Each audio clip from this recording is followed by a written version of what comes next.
Hello, welcome to ID Locksmiths. What I'm going to talk about in the next few minutes is about the two different types of keys you'll have in your door. First off, we're going to look at the cylinder key, which is this one. Found commonly in your plastic UPVC doors. This is a cylinder key. Also, this type of key is found on your rim cylinders, your Yale latch locks, etc.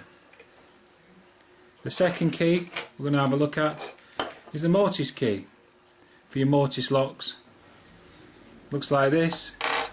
Some people refer to it as a key which looks like a castle. This is for your mortise lock.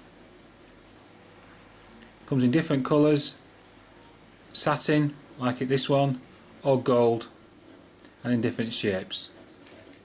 Thank you.